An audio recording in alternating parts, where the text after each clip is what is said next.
Vocês vão começar primeiro com lustose. O pessoal gostou, né? Não Gostou. é fácil. Não é muito fácil. fácil. Muito fácil. Muito fácil. Vamos começar com lustose, com a parte de lógica, e depois a gente trabalha um pouquinho com a parte de conhecimentos aritméticos e geométricos e lógica no meio, é claro. Beleza? Fica com É o isso gordinho aí. Vamos aí. Vamos ver uma coisa bem fácil. Como sempre, né? Tudo é muito fácil. E nós vamos dar uma explanada aqui nas equivalências lógicas do bicondicional. O bicondicional até então não era cobrado com muita propriedade. Só que a banca agora está começando a trabalhar essa ideia do bicondicional, que é bem simples.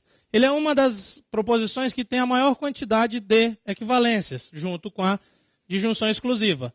Tá certo? Então, o bicondicional é a seta para os dois lados. Tá certo? É P bicondicional Q. P se, somente se, Q. Quais equivalências ele tem? Ele tem a equivalência recíproca, que é você inverter a posição das proposições. Você só inverte a posição, tá certo? De acordo com o que tiver lá seu texto, se for em leitura, você transforma as proposições em símbolo, inverteu, releu, você tem uma equivalência. Outra equivalência é a contrária, onde você mantém a posição das proposições, porém, você nega as duas proposições, tá certo? Você mantém a posição delas, mas nega as duas, mantendo a bicondicionalidade, mantendo o conectivo. Outra é a contrapositiva, tá certo? Onde você inverte as posições e ainda por cima nega as proposições. Recíproca, contrária e contrapositiva. Recíproca, inverteu. Contrária, manteve as posições e negou as proposições. Contrapositiva, inverteu as posições e negou as proposições. E por último, você tem a equivalência que mostra efetivamente a bicondicionalidade. Porque se é bicondicional, é condicional para um lado e é condicional para o outro. Então, é condicional de P para Q e condicional de Q para P. Tá certo? Então, atenção, principalmente aqui, tá? Essa é a que efetivamente lhe mostra a bicondicionalidade do conectivo. Tranquilo? Equivalências da bicondicional, equivalências de proposição composta. Outro assunto que eu queria mostrar para vocês é maneiras de resolver argumento. Também muito utilizado pela banca, tá? E nós, deixa eu pegar aqui um pincel de outra cor, e nós devemos dar alguma atenção. Nós vamos ver o método que a gente costuma chamar dos diagramas lógicos, tá certo? Muito utilizado, que consiste basicamente em desenhar, consiste basicamente em representar o argumento que lá está, você vai desenhar esse argumento e vai avaliar se aqueles desenhos estão satisfazendo o argumento, se estão tornando aquele argumento válido ou não. Lembrando que um argumento é válido, um argumento é válido se eu tiver garantia. Presta atenção nessa palavra. Um argumento é válido se eu tiver garantia. Tipo assim, nesse método aqui a gente vai ver bem. Se a gente fizer um desenho, estiver diante de um argumento, e ao ler o argumento, e ao observar o desenho, a gente disser assim, pode ser. A partir do momento que a gente disse pode ser, a gente retirou o quê? A garantia. Retirando a garantia, o argumento é inválido. Tá certo? Eu vou fazer aqui representações genéricas do método e, na sequência, a gente vai olhar isso nas questões. Representação genérica do tipo todo A é B. Lógico que não vai aparecer assim na sua prova, mas você consegue transformar isso aqui e desenhar. Todo A é B, eu quero dizer que todo A é B. Simples assim. Outra representação. Algum A é B. O que eu tenho? Eu tenho A e eu tenho B. Observe que aqui eu tenho algum A sendo B. Tá certo? Lembrando que isso são representações genéricas, tá? Eu posso fazer outras representações. Essas aqui já me servem. Vocês vão ver. Por último, quando eu digo nenhum A é B. É simples. A e B. Tá certo? Você desenha, você observa e você classifica o argumento em válido ou inválido, tá certo? Uma observação. Alguns argumentos podem conter mais de um desenho. Ah, e aí o que é que eu faço? Eu me desespero? Não, pelo contrário. Você mantém a serenidade que é peculiar do professor. Você transfere ela na hora da prova e faz do mesmo jeito. O que é que você faz? Se tem mais de um desenho, você observa todos os desenhos. Para o argumento ser válido, eles têm que estar satisfeitos em todos os desenhos. Se em um dos desenhos não estiver satisfeito, o que é que acontece? Seu argumento está inválido. Aí não tem segredo. Você tem uma questão da prova aqui, uma questão da prova aqui, você tem 2 pontos garantidos. Tá certo? Vamos então visualizar isso na prova. Observa as questões. A questão diz assim: a proposição 1, A, bicondicional B, é equivalente à proposição 2, A condicional B ou B condicional A. Isto é, independente dos valores V ou F de A e B, as proposições 1 e 2 têm sempre as mesmas valorações. A questão falou o quê? A questão falou o seguinte: ela diz que A bicondicional B é igual a A condicional B ou B condicional A. A questão está certa? Errado. O erro está na vista. Fácil? Não. Muito fácil. Olha aqui o erro. Que símbolo é esse? Do ou. E na equivalência, qual é o símbolo que tem? Pronto. Preciso falar mais alguma coisa? Não. Está fácil, né? A 2. Acompanha aí a questão 2. Professor, é só isso? Você queria mais? Você quer passar no concurso? Só precisa disso. Não precisa de mais. Só isso aqui. Certo? Vamos lá, ó. Vamos na 2 aqui. Acompanha. Considere as proposições seguintes. João faz faculdade no período noturno e reside em Boa Vista. Uma informação grande, né? Mas vamos lá. Todo servidor do Ministério Público Estadual de Roraima reside em Boa Vista. C. João não é servidor do Ministério Público de Roraima. Neste caso, considerando as proposições A e B como premissas e C como conclusão, então, o raciocínio formado pelas proposições A, B e C constitui um raciocínio lógico correto. Vejamos. João faz faculdade no período noturno e reside em Boa Vista. Guarda essa informação.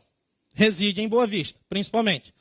Todo servidor do Ministério Público Estadual de Roraima reside em Boa Vista. Reside. Então, todo A é B.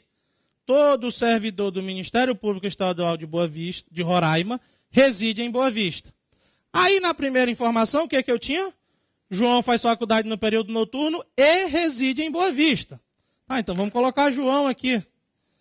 Reside em Boa Vista. João. Tá. João pode estar em outro lugar? Pode ou não pode? Pode. Observe. Se João... Deixa eu abrir aqui o pincel. Se João estiver aqui, até onde eu sei, ele também está residindo em Boa Vista, não está? Tá. Então, João pode estar aqui, João pode estar ali. Que beleza. O que é que eu faço, professor? Vamos ler. C. João não é servidor do Ministério Público Estadual. Neste caso, A e B como premissa, C como conclusão, A, B e C constituem um raciocínio correto. Eu posso dizer que João não é servidor do Ministério Público? Ele pode ser, ele pode não ser. Eu tenho garantia? Não. Então a minha questão está... O meu argumento não é válido. Não posso dizer que isso é uma dedução correta. É difícil? Não, né? Nem de longe isso aqui é difícil, não é isso? Você representa, você desenha, você faz. Pode ser, pode não ser. Garantia eu tenho? Não tenho. Argumento válido? Não. Argumento inválido. Pronto. Terceira questão, para a gente finalizar 2 questões da prova e partir para o abraço. Considere que são verdadeiras as seguintes proposições. Todos os candidatos que obtiveram nota acima de 9 na prova de português foram aprovados no concurso. E Joaquim foi aprovado no concurso. Então, a proposição Joaquim teve nota acima de 9 na prova de língua portuguesa é também verdadeira, podendo-se concluir que essas proposições constituem um argumento válido. Formação grande, né? Cansei até de ler. Nossa senhora. Calma lá, vamos lá. Todo candidato que obtiver nota acima de 9 na prova de português, ele foi aprovado. Ele foi aprovado. Todo A é B. Todo mundo que tiver nota acima de 9 em português, foi aprovado. Certo? O que foi dito? Joaquim foi aprovado. Olha aqui, Joaquim. Ele pode estar aí, não pode? Ele pode ter tirado mais de 9 também? Pode, ele pode estar aqui também. Joaquim pode estar aqui também. Aí o que foi dito? Então, Joaquim teve nota acima de 9. Eu posso garantir que Joaquim teve nota acima de 9? Não. Ele pode estar aqui, mas ele também pode estar aqui. Então, pode ser que ele esteja aqui, mas nada garante que ele esteja aqui. Então, é um argumento válido? É um raciocínio correto? Não. Vou perguntar, onde está a dificuldade? Por que o trauma? Só se vocês foram molestados na aula de matemática. Não tem dificuldade. Não tem. Olha isso aqui. Gente, só isso, tá? 2 questões da prova. Tranquilo? Espero estar comemorando com vocês logo, logo a aprovação de vocês. Não é não, chefe? Com certeza. É Vamos isso aí. trocar o microfone aqui que já vão dar. Enquanto isso, o pessoal já vai mudando para a parte de matemática. Sabe que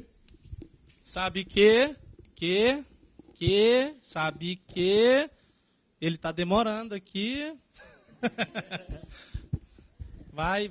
Aí, brilhou. Sabe que vocês vão ficar com a aula dele agora. Beleza, falou, até mais. Sabe que é o seguinte, a parte de provas, quando fala da CESP, tem muito o quê? Raciocínio lógico envolvido qual conteúdo matemático? Análise combinatória. Sempre está lá a análise combinatória quando eu falo em raciocínio lógico. E geralmente quando eu falo em análise combinatória, eu tenho que lembrar o seguinte, que eu posso ter combinação, como posso ter arranjo.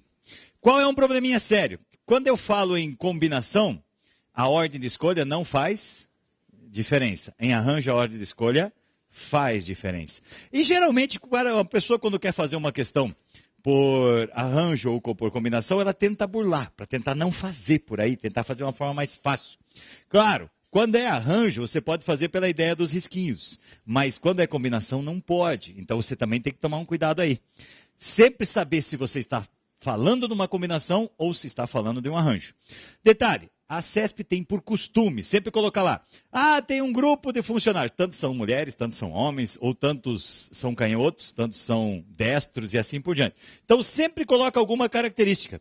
Por isso eu coloquei 2 questões aí para a gente pensar exatamente nisso. Pensar numa característica e ver o que acontece.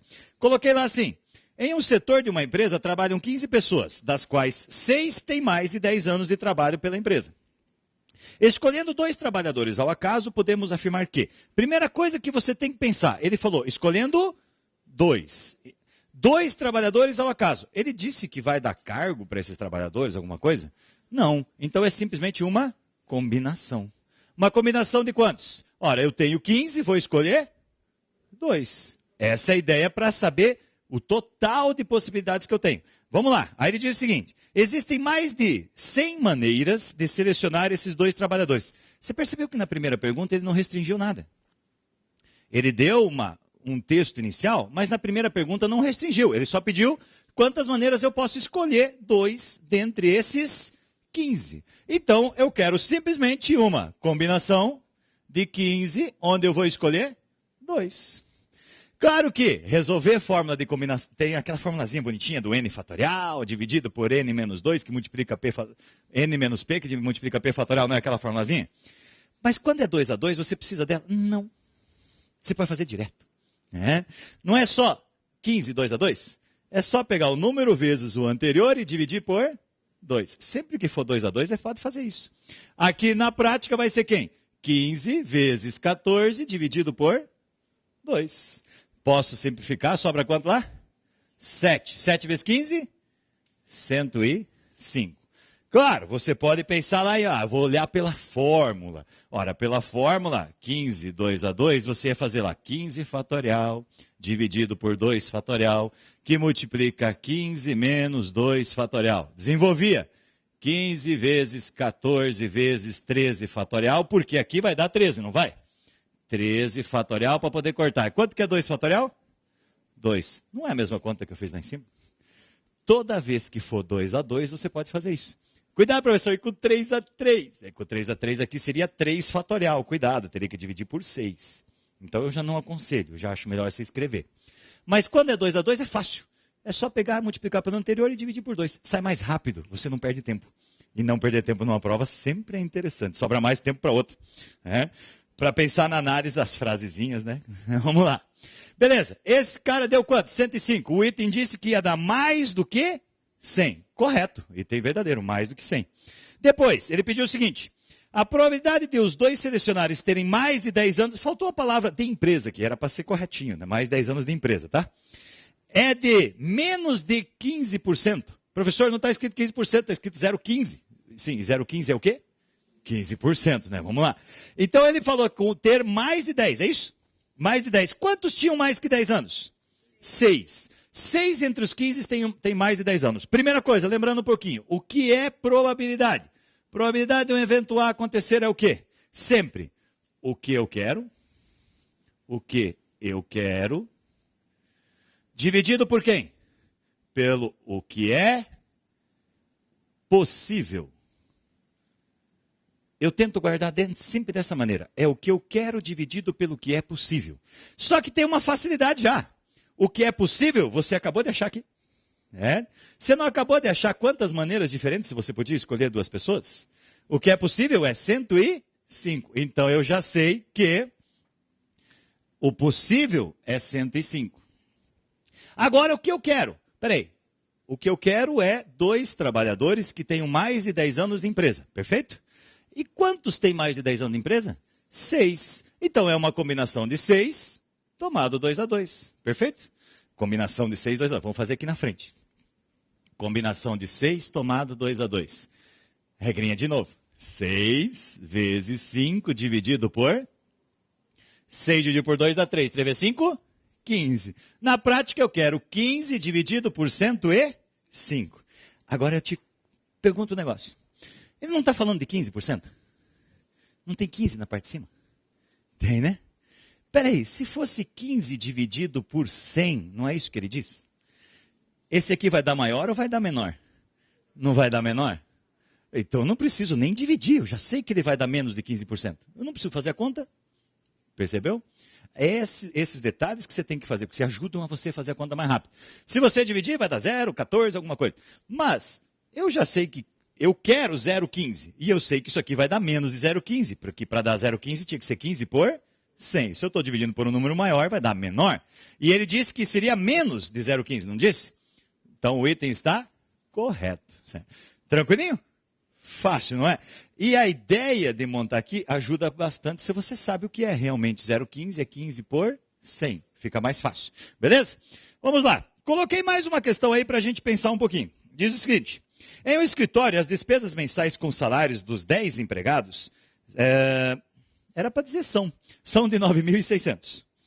Nesse escritório, alguns empregados recebem individualmente R$800 de salário mensal e outros 1.200 de salário mensal. Aí vem as perguntas. A empresa tem mais de 50% dos funcionários com salário abaixo da média salarial da empresa? Peraí. O que ele quer? Ele quer que você encontre quantos recebem 800 e quantos recebem 1.200. Isso cai onde? Cai em problemas aritméticos e problemas geométricos. Na prática, aqui é um sisteminha de equações. Por que o sistema de equações? Qual é o total de funcionários? 10. Então eu vou chamar de X os que ganham R$800 e Y os que ganham 1.200. Eu sei que X mais Y são 10. Por que X mais Y são 10? Eu tenho 10 funcionários. Só que ele deu o total que a despesa gasta com esse, o total que a empresa gasta com esses funcionários. E eu sei que os funcionários X recebem R$800 cada um. 800X. mais os funcionários Y recebem 1.200, 1.200Y. E o gasto total é 9.600. O que é isso aqui? Um sisteminha de equação. Professor, como resolve? Bom, depende na série que você estudava. Quando você era aluno de sexta série, você fazia só por método da adição. Aí, quando você chegou lá para a oitava, você fazia por substituição, também tentava isolar uma letra. Mas eu ainda prefiro o da adição. Quando você chegou no ensino médio, você fazia por regra de Cramer, fazia determinante, pelo amor de Deus, né? Mas aqui, você pode fazer por quê? Se aqui fosse menos 800, não dava para cortar? Então nós vamos multiplicar essa linha aqui por menos 800. E aí fica mais fácil. Reescreve. Menos 800x menos 800y é igual a menos 8.000. O outro, 800x mais 1.200y, o 2 quis aparecer aqui, igual 9.600. O que você pode fazer? Vai somar. Se você for somar, o que tiver igual, só com o sinal trocado, você pode cortar. Vai cortar o menos 800 com mais 800. Sobram 1.200, tira 800, 400y.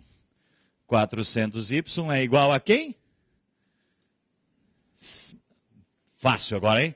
O que eu vou fazer com 400? Passar dividindo. 1.600 dividido por 400. É óbvio que você sabe que isso aqui vai dar 4.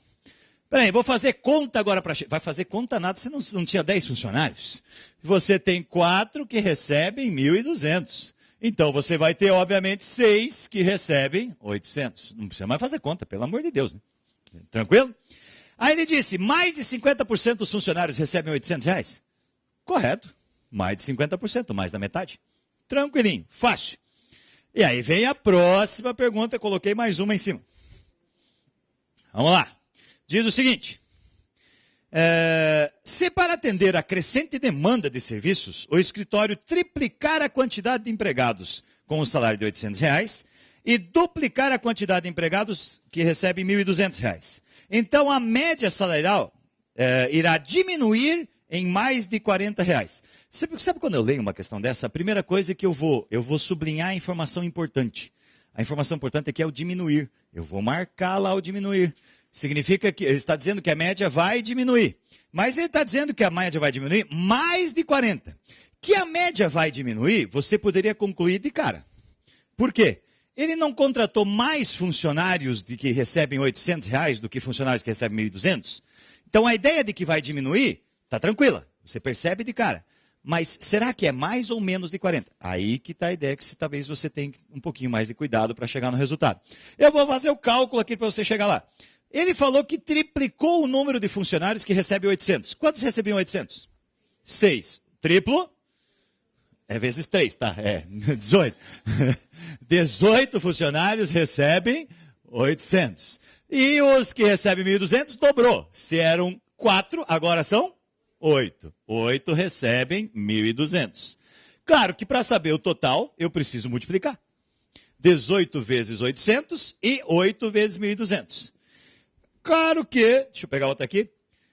Eu gosto de multiplicar, quem já teve aula comigo sabe que eu gosto de ignorar aqueles zeros, a gente coloca eles depois. Eu vou fazer 8 vezes 18 e depois acrescento 2 zeros. 8 vezes 8? Ufa, aqui falaram 64, graças, hoje ninguém falou 16, tá ótimo.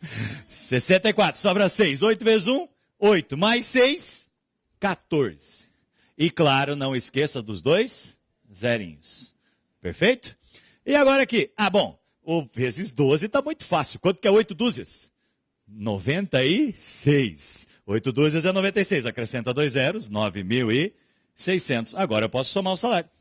Somando vai dar 0, 0, 10, vai 1, 14, vai 1, 2, 24 mil. Beleza? O que é esse 24 mil? A soma salarial. Mas o que ele falou que aumentou 40? A média salarial. O que é a média? É o valor somado dividido pelo total de pessoas. Qual é o total de pessoas? 26. Aqui eu acho a média salarial. Professor, mas como é que eu vou comparar com a outra? Calma, depois a gente vai ser a média salarial inicial. Vou precisar dela também. E, professor, divisão com 2 números na chave? Vamos lá. 240 por 26. Pensa, se fosse 260, não ia dar 10 vezes? E o cara é menos de 26 abaixo, não é? Então vai dar 9 vezes. Tranquilo? Porque se fosse 260, 20 a mais, daria 10 vezes. Então ele vai dar 9. 9 vezes 6? 54. Sobra 5. 9 vezes 2? 18 mais os 5 que sobraram. 23. Vai sobrar 6. Abaixa o 0. 60 dá quantas vezes? 2. 2 vezes 26. 52. Sobra 6 de novo. Você já deve ter reparado que esse troço vai dar uma... sobra 8. Ih, caramba. Só para ver se estavam prestando atenção, sabe? Você acha que o professor ia errar? Que isso? Baixa o 0. 80 dividido por 26 dá quantas vezes? 3. 3 vezes 26, 6 vezes 3, 18. Sobra 1. Eu ouvi um 7 em algum lugar. 2. Coloca a vírgula, acrescenta um 0. Vou precisar das casas depois da vírgula? Não, porque o valor que ele pediu é bem redondo, não é? Não é 40. Então eu não vou preocupar com as casas depois da vírgula. Mas voltando lá, eu tinha a média anterior. Vou voltar aqui atrás. Antes eu já sabia a soma, não sabia a soma? Peraí, mas não era para dividir por 10 aqui, não era só 10? Eu preciso fazer conta para achar a média aqui? Dividir por 10 é cortar um zero, não era 960? E agora foi para 923. Não deu 40. Né? Dá um pouquinho menos de 37, porque aqui ainda não dá exato, não dá? Então é menor do que 40. O item diz que é menor que 40? Sim, ele diz que diminuiu menos ou mais. Deixa eu olhar lá.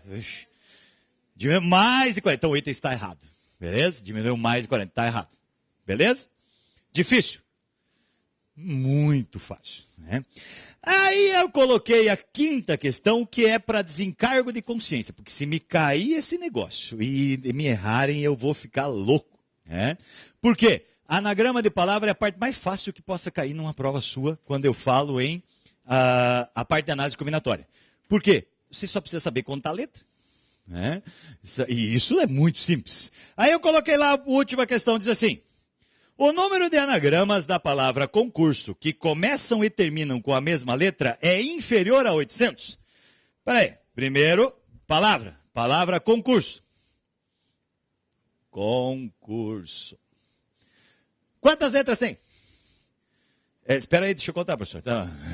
8 letras. Só que ele deu restrição. Claro, se não tivesse restrição, você ia colocar 8 fatorial. Mas tem restrição, você tem que se preocupar com a restrição. Ele disse, começam e terminam com a mesma letra. Peraí, então eu preciso ter letra repetida. Tem letra repetida? Tem. Tem o C, mas também tem o O. Então eu posso ser que começa por C e termina por C, ou começa por O e termina por O. Dúvidas até aí? Tranquilinho, não é? Agora, o que eu preciso fazer? Somar o número de letras que sobrou do meio. Porque essas duas aqui estão fixas. Bom, se tinha 8, sobraram quantas? 6. Aqui no meio seria 6 fatorial. Aqui também 6 fatorial. Peraí. 6 fatorial é quanto?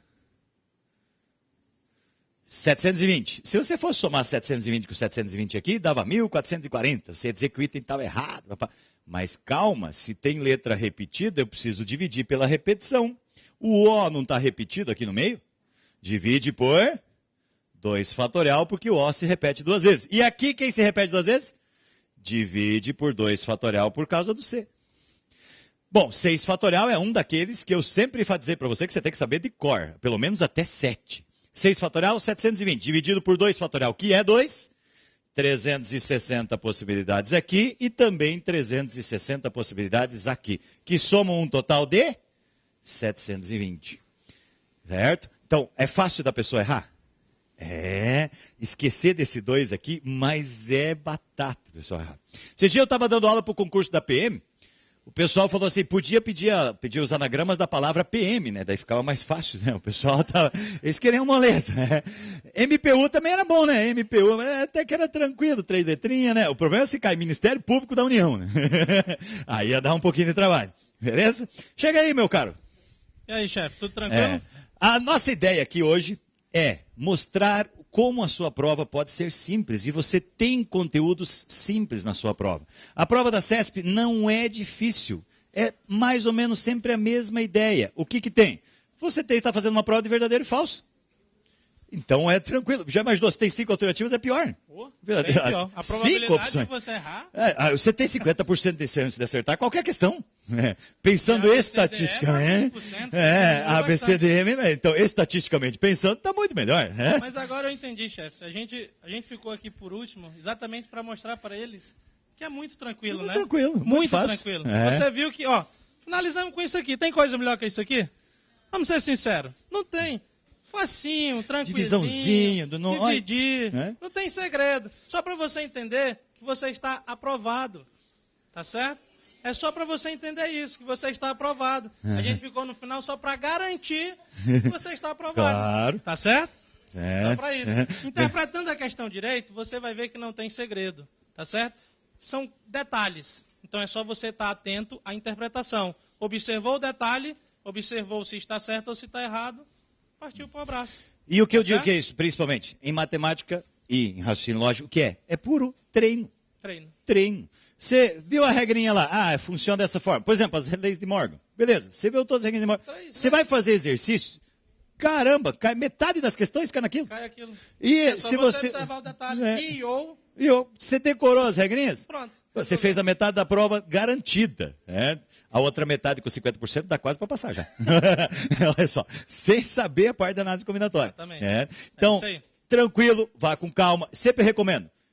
Seja calmo no dia anterior da prova, tranquilidade, serenidade. Veja a nossa tranquilidade, sempre. Por quê? Tranquilidade é o primeiro ponto para você não ir mal numa prova. Certo? Vocês têm que... Relaxado não ia dizer, porque senão fica feio. Eu vou querer dormir na hora da prova. Mas você precisa estar tranquilo. Isso. Você tem meio caminho andado para se dar bem. Não sair da sua rotina. Porque amanhã tem prova, eu vou dormir 2 horas mais cedo do que eu vou normalmente. Pronto, na metade da noite você acordou e daí? Pelo menos para mim, não funciona. Eu tento fazer aquilo que seria normal num dia normal. Para acordar tranquilo e fazer minha prova com calma, treinando sempre no horário da prova. Exatamente. Certo? Nas vésperas, sempre treino fazer. Sempre no mesmo tempo que você tem para a prova. E na hora de resolver a prova, comece com o que você tem mais afinidade. Não existe uma receita para você fazer a prova.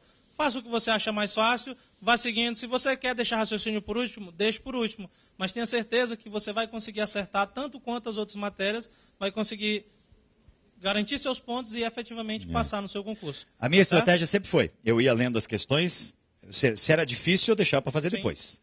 Se era fácil eu respondia. E a que eu não sabia, claro, ia pulando. Eu me lembro do meu vestibular, quando eu fiz. Eu fui fazer a prova de biologia, tinha 15 questões. Quando eu fui indo lá, cheguei no final, eu fui nessa estratégia, né? Cheguei no final, dei uma olhada, eu tinha resolvido uma. No final foi a única que eu acertei. Mas é que só caiu uma com genética. Calcule a probabilidade de ser pai daquela, só acertei aquela. Infelizmente. Mas é claro, em matemática eu fiz a diferença. Sim, tá certo. Por isso, e eu fiz primeiro a prova de matemática, é claro, que me deu tranquilidade. Comentei com os alunos que fizeram a prova do analista no passado, que quando depararam com a primeira questão de matemática, estava fácil. Aquilo fez uma tranquilidade para você fazer o restante da prova, porque você sabia resolver a primeira, você já lê a segunda com outros olhos. Então, procure primeiro fazer o que é fácil. Você se garantiu, pelo menos é a minha estratégia. Você se garantiu, você fala, opa, eu consegui fazer tantos. Agora eu vou para as outras que eu tenho dúvida. Eu acho isso uma ótima estratégia. E para você que está aqui, para você que está aí de casa, essa é a nossa dica. Certo? A dica do pessoal que pensa mais,